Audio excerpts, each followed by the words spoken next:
You want to grab me a water?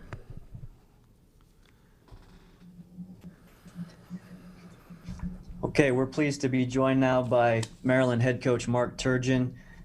Coach, thank you for joining us this evening. Media members, as a reminder, please use the raise hand function to indicate you have a question for Coach. And when called upon, please identify yourself first by name and affiliation before asking your question. Coach, if I could just ask you to please lean into the microphone tonight as you speak, and if you would just offer us some brief thoughts first on tonight's game. Well, it's not the way we wanted to go out, obviously. We started well. I think we were up 12-4, and the game got away from us. But I just think Alabama was terrific. Quinterly was off the charts. I mean, he was controlled the whole game. We couldn't keep him in front of us. He had 9 assists at halftime. I'm not sure what he ended up with. I think they made 16 threes. They shot the heck out of it. They haven't been shooting it that well lately, but they shot it well today. And we're a good defensive team, but we were just a step slow all night. We never could get caught up with their offense. So our offense was good enough at times for us. We just couldn't guard them. But give them credit. There's a reason they won the league and won the conference tournament. They're a heck of a team. I said before the game they were the 5th number 1 seed in my mind, and they played like it tonight. They were terrific. Okay, we'll take questions, starting first with Jacob Steinberg. Hey, Coach. Jacob Steinberg, WMUC Sports. You mentioned Javon Quinterly and just how much he attacked off the dribble. Do you think that was just a byproduct of the guys not being in the right spots and not being quick enough defensively, or do you think that was just his explosive quickness at the point guard position? Probably not quick enough would be an answer, but also he's got a lot of really good shooters around him, so they were all making shots, so it's hard to come help. They space the floor well, and some teams will have one guy out there that can't shoot, and you can come help, and they were all making shots tonight, so it made it difficult for us. Were we a little out of kilter, a little bit out of it? Yeah. And then they just kept, and I think it kind of took our mojo a little bit when they just kept making them. Started the second half, it felt like everything they threw up went in. And so, yeah, it took a little bit of our mojo out of us. But I think they were really good, and we were just a little bit off our game. But you got to give them credit. Our next question from Lila Bromberg. Hey, Coach. Lila Bromberg, just 0 Times. Just how much do you think the lack of depth kind of hurt you guys when Alabama is, running and gunning like that and, really just being able to sub in and play as fast as they wanted tonight? Well, Charles Barkley will say it, you are who you are, and you are what your record is. And we are who we are. Certain teams we could match up with and really guard and figure out how to win games, and certain teams that were elite, like Alabama was tonight, was tough for us. So, yeah, we couldn't sub. I subbed in that first half, and the game got away from us, and then guys got tired. And we had a couple guys didn't play up to their potential tonight, which is disappointing. But, yeah, I mean, we are who we are. I mean, we've talked about it all year, Lila. And but doesn't take away how proud I am of this group and what we've accomplished this year and the fight we had, and we could have quit many times. We could have went a lot of different directions, but we stayed the right direction, and we were able to get here and win an NCAA tournament game when we were picked 12th and looked like our season was over in late January, early February, and to get here and be a part of this game says a lot about the young men in the locker room. One, that we never had a positive COVID test. One, that we showed up for every game to play. That our coaches never had a COVID problem. We sacrificed a lot, so they're going to look at the record and say, man, we were 24-7. They took it, and this team was 17-14. But I think this team's going to remember for just unbelievable grit, unbelievable fight, unbelievable sacrifice. We had Hakeem Hart move to point guard just because we had to. All right, we had Dante move to center because we had to, and a lot of guys sacrifice. Coaches, players, managers, so many people sacrifice for this to happen. So I'm proud of every team, but this takes it to another level for me. I always remember this team for what they went through and how hard we fought, and we could have quit easily and never did. And we're able to play in this game. Didn't play well, but we were able to be in a Final 32 game, a chance to play for a Sweet 16 when it was a rebuilding year. So I know I answered more than your question, but I had to get that out. Our next question to Andy Kostka. Hey, Mark. Andy Kuska, Washington Times. In the coming days, weeks, months, whenever, when you think back on this team, I mean, what are you going to remember most? Yeah, I think what I'm going to remember most is that we figured it out. And so, like, we kept losing, and I'd look at my upperclassmen and I'd say, guys, I'm going to figure it out. I'm gonna figure out how we can be the best team we can be. Just stick with me, do what I ask. And we did it. And we started on the defensive end. And to not have a shot blocker, which was really evident tonight, we did some amazing things. We never became a great rebounding team. We were below average all year. But on the defensive end, we became a really, really, really good basketball team. And it started there. And just the fight, and just the great leadership of Darrell Morsell and Aaron Higgins and Eric Ayala, just to never give in. Just to, all right, guys, we're gonna do this. We're gonna practice hard. They brought it every day. I learned a lot about coaching. I learned a lot about myself. I think I became a better coach this year because of the things I had to go through. So that's how I'm going to remember it. It's a team that I'm going to be really proud of, and it's the building blocks hopefully for a better season next year. So we could have went the other way. It's easy to go the other way. We didn't do it. We kept fighting, and just really proud. Our next question from Emily Giambalvo. Hey, Mark. It seems like when a team plays so fast, it can unravel equally as fast, especially at the beginning of the second half. I mean, what's going through your mind? What's it like when you're just kind of watching it totally get away from you? Well, I had to use two timeouts in the first half and probably waited too long on the first one. And then the second one, I was down at 15. I almost had to call another one, We just couldn't get anything going offensively during that stretch either, and they were making some tough ones. And they're good when they get going. They haven't been shooting the ball that well the last few games, SEC tournament. They haven't been shooting the ball well. Tonight they made some tough ones. We knew they could make them. It wasn't like, there were certain guys we wanted to shoot it, and there were certain guys we didn't want to shoot it. But I just thought Quinterly was, their best player didn't play. And so instead of playing through him, they played through Quinterly, and they probably learned a lot about their team tonight too, which might help them moving forward. But, yeah, it's no fun. It's no fun, especially for the last, 8 or 9 weeks we've been able to guard everybody but Michigan and maybe Ohio State at home. We've been able to guard pretty well, and we had no answers tonight. We really had no answer. Our next question from Daniel Oyafusi. You're on mute. Hey, Mark. Daniel with the Baltimore Sun. Specifically, that first sub. I mean, usually you might bring Galen and Jarius in at the same time, or one of the two, but you brought all three of your subs. I mean, it seemed like that was kind of different from what you usually do. You can kind of explain that. Yeah, I mean, there wasn't a dead ball to almost the 13-minute mark, and our guys were tired. So that's why I did it, and probably should have called timeout earlier, but I didn't. So you got to play your guys, Daniel. I mean, I only got a few of them. Got to play them. Got to give them a chance. Our next question from Alexander Dacey. Hey, Mark. Alexander Dacey, Diamondback. What did you sort of tell your guys, especially like Darrell Morsell there in the locker room? This possibly being his last game. I know he could come back next year, but especially after such a loss like this. Yeah, what I told him is don't let this night ruin what we've accomplished. I mean, it's just, it's as coaches, and as players, how hard it is to win. So we ran into a hot team that played extraordinarily well. So we kept battling. It wasn't like we stopped trying. We just couldn't guard them. Our offense was pretty good.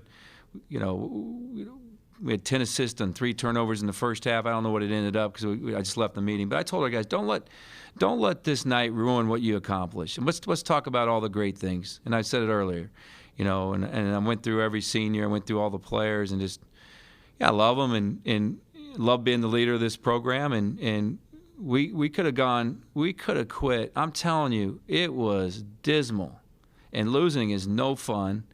And we didn't have a ton of confidence, and we just kept battling. We just kept trying to figure it out, and we had some really good stretches. We became more consistent. And I think they're going to be remembered as a team that sacrificed, was undersized, guys played out of position, and they went to the Final 32, right? I mean, come on. We weren't a Final Four team. Come on, let's be real. And I think we maximized this team extremely well. And that's what I told them. I said, you guys need to walk out of this building with your head up and proud of what you accomplished, because a lot of teams would kill to be where we were.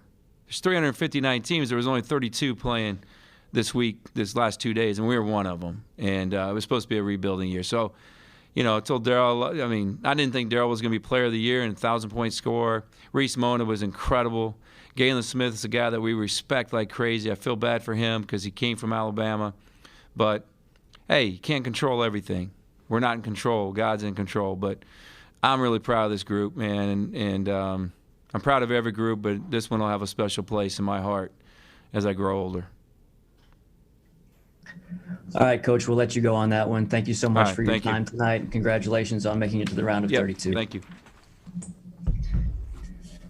Okay, we'll be joined shortly by Darrell Morsell. So you can use this time to raise or lower your hand as necessary, and we'll take questions shortly for Darrell Morsell.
Yeah, for sure. Okay, we're pleased to have Darrell Morsell with us now. Darrell, thank you for joining us this evening. Media members, again, if you have a question for Darrell, please use the raise hand function to indicate you have a question. And when called upon, please identify yourself by name and affiliation before asking your question. Darrell, if I could ask you to, as you speak tonight, please just lean into the microphone for us. And we'll go ahead and take questions, starting with Emily Giambalvo. Hey, Darrell, this is Emily from the Washington Post. For you, just what were the emotions on the court after the game and kind of going into the locker room tonight? It was just all surreal. You know, this team, they fought. Everybody counted us out the whole year. We was 1-5, counted out. We was counted out before the year, but we was 1-5 in Big Ten, counted out. 4-9 in Big Ten, counted out. Lost our last two regular season games. Still counted us out. So we just all, I just told everybody how proud of them I was for never giving up. That showed a lot of character and to just, you know, carry that same mindset in life. And words can't really explain it right now, but it was surreal. Our next question from Jacob Steinberg. Hey, Darrell, Jacob Steinberg, WMUC Sports. You just mentioned how you told the guys in the locker room how proud you were of them. Obviously not the result that you wanted tonight, but what do you think the legacy of this year's Maryland basketball team is going to be when you look back on the team and people outside of the program look back on this year's team? It's the grittiest group of guys I ever played basketball with. We resilient. There's so many adjectives to describe this team. We the smallest team in the best conference in the world, playing the best big men in the country that you could throw at us, and we just kept fighting. I think we go down in my record books is the grittiest team to ever put that Maryland jersey on. And I can't do nothing but just applaud these guys. You know, like Dante ain't come here to play center. You know, it's people. We all playing out of position. We all sacrificing, but we all put the team first. And I just applaud and appreciate everybody for that. Our next question from Lila Bromberg. Hey, Darrell, Lila Bromberg to Stuart Times. Just kind of along with that, just what do you think it kind of says about this group, about how, you were able to get to this point in the season, even if it, wasn't the result you guys wanted? And just, as a senior leader on the team, what did you kind of see in the resilience from a lot of the young guys? I said it earlier. We won a road game against a ranked team. I forget who it was. But I said we a team full of dogs, man. We've been fighting our whole life. Everybody on this team. So, fighting on a basketball court, that's nothing. And that's what we did every day.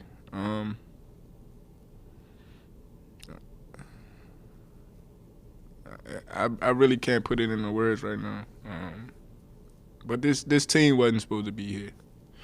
You put us on paper and you ask anybody, we not supposed to be here, man. But we here. We kept fighting. Coach Turgeon did a phenomenal job this year with this group of guys. He made us better, and he brought the best out of every single one of us. And that's all I'm always remember about this team. Our next question from Daniel Oyafusi. Hey, Darrell. Daniel with the Baltimore Sun. I know the loss is still fresh, and obviously you're emotional, but I guess what will the next couple of days and weeks look like as you kind of decide whether you want to come back for a fifth season? First, I'm going to get this shoulder fixed. I'm going to take a couple of days to, remember this team with my guys, take a couple of days off. But first thing first, I'm going to get my shoulder fixed. I got to get surgery. But then after that, I'm just taking it day by day. I really can't tell you. I wasn't expecting to lose today. You know me. I'm always thinking positive. I'm always thinking for the best. So I really can't tell you what the next couple weeks going to look like. But the next couple days, I'm going to, get my legs back under me, rest, see what I'm going to do about this shoulder, get surgery, and move on from there. Our next question to Andy Koska. Hey, Darrell, Andy Kuska, Washington Times. Just wanted to follow up on the shoulder there. What kind of surgery do you need? What injury is that, and how have you been playing through it all year? I don't know the exact surgery, but it's a fracture in my labrum, and it's really nothing you could really do about it, but just fight through it for real. When it dislocated, when I came back, the doctor just said it's up to me if I could tolerate the pain. It's based on my tolerance or whatever. So I just wanted to go out and fight for this group of guys and give it my all. So that's it. Okay, our next question from Wesley Brown. Hey, Darrell, Wesley Brown with Testudo Times. Obviously, tonight Alabama really shot the heck out of the ball. When a team's able to get to the point where they're able to throw pretty much anything up and walk to the other end of the floor, it's got to be difficult, I guess. What's your mindset playing against a team that just can't miss? It's definitely something we haven't seen before. It's the first team all year to score 90 on us. They came in locked in. They had a great game plan. They have great spacing on their drives. They look to attack mismatches. They found a rhythm. We got out early, and then they found their rhythm, start hitting shots, and never stop missing shots. So just a credit to them and credit to their culture and how they play. They're really good. Okay, our next question to Lane Higgins. Hey there, this is Lane Higgins from the Wall Street Journal, and I was just wondering, with how bruising the Big Ten schedule was for the entire season, but also in the final stretch with so many games postponed and rescheduled into the end, what kind of toll did that take on your team or the conference in general as you're heading into the biggest, most important part of the season, including the big dance? It's gruesome. The Big Ten is a gauntlet. Every game is a dogfight. No matter who you play, whether you playing the worst team or the best team, it's going to be a game. Not too many blowouts in the Big Ten, but I think it prepared us, for the NCAA tournament. Just seeing so many different teams, creating that toughness and that resiliency to fight through adversity that we found. It's nothing. It's what you can ask for. Growing up as a little kid, you just want to play basketball at the highest level. And the Big Ten is that for Division I. So that's all I can say about the conference. It's crazy. And it prepared us. All right, we've got time for one more question. We'll go to Alif Kareem. Hey, Darrell. Obviously, the emotions are heavy right now, but looking back on the season, and you mentioned how this was the grittiest group of guys you've played with. What was your favorite memory of this season? Which game for you kind of sold it on this team?